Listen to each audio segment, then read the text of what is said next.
أعوذ بالله من الشيطان الرجيم. بسم الله الرحمن الرحيم.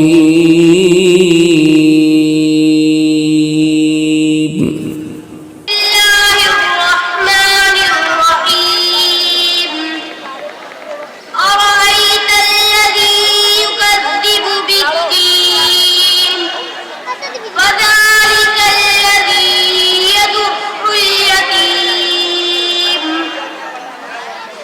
ولا يحض على طعام المسكين فويل للمصلين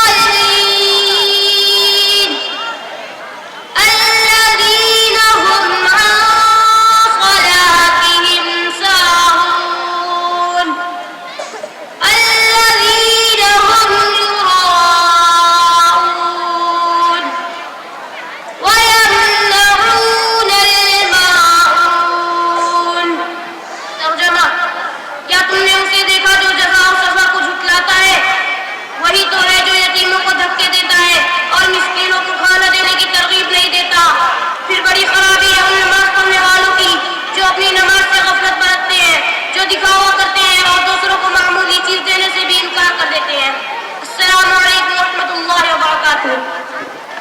ये थे मोहम्मद अली। लिस्ट में दो मोहम्मद अयान, आपसे गुजारिश है माइक पर आए। मोहम्मद अयान और इनके बाद तैयार है मोहम्मद वसीम।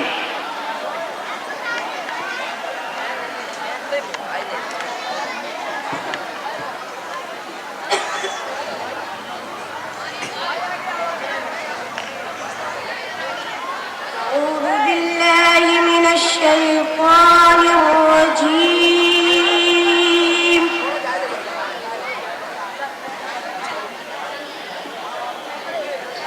بسم الله الرحمن الرحيم.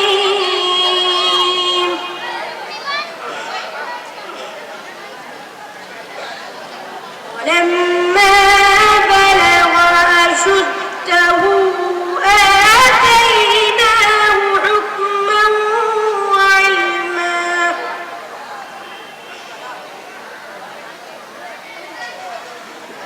وكذلك نجزي المحسنين.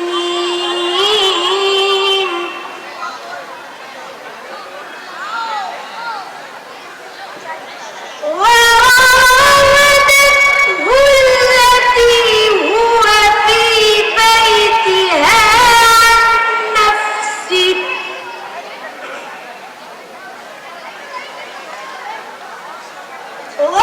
وغلقت الأبواب وقالت هيت لك قال معاذ الله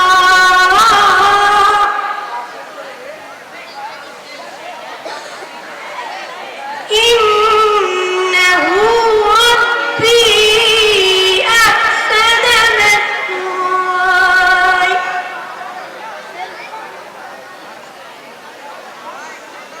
إنه لا يفلح الظالمون.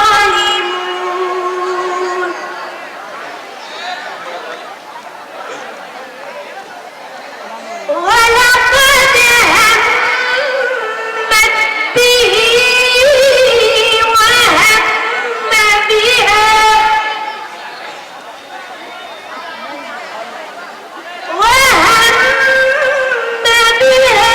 لولا أن رأى برهان ربه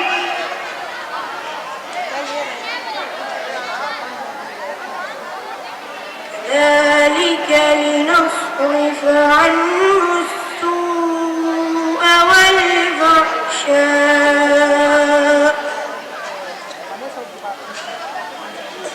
إنه من عبادنا المخلصين. صدق الله العظيم. तर्जुमा समाअत फरमाए। और जब यूसुफ अपने भरपूर जवानी को पहुंचे, हमने उन्हें حکمت اور علم عطا کیا، اور جو لوگ نیک کام کرتے ہیں ہم ان کو اسی طرح بدلہ دیتے ہیں۔ اور جس عورت کے گھر پہ وہ رہتے تھے اس نے ان کو پھسلانے کی کوشش کی اور سارے دروازوں کو بند کر دیا اور کہنے لگی یوسف جلدی آؤ۔ یوسف نے کہا اللہ کی پناہ، وہ تمہارے میاں تو میرے آقا ہیں، انہوں نے مجھے اچھی طرح سے رکھا ہے، میں ایسی خیانت اور ایسا ظلم نہیں کر سکتا۔ سچی بات یہ ہے کہ جو لوگ ظلم کرتے ہیں وہ کامیابی نہیں پاتے۔ اس عورت نے تو واضح طور پر یوسف کے ساتھ برائی کا ارادہ کر لیا تھا، وہ بھی اس کا ارادہ کر لیتے اگر وہ اپنی رب کی دلیل نہ دیکھتے۔ یہ اس لیے کیا گیا کہ ان سے برائی اور بے حیائی کو پھیر دے، بے شک وہ ہمارے منتخب بندوں میں سے تھے۔ السلام علیکم ورحمۃ اللہ وبرکاتہ۔ وعلیکم السلام ورحمۃ اللہ وبرکاتہ۔ محمد ایان تھے مائک پر۔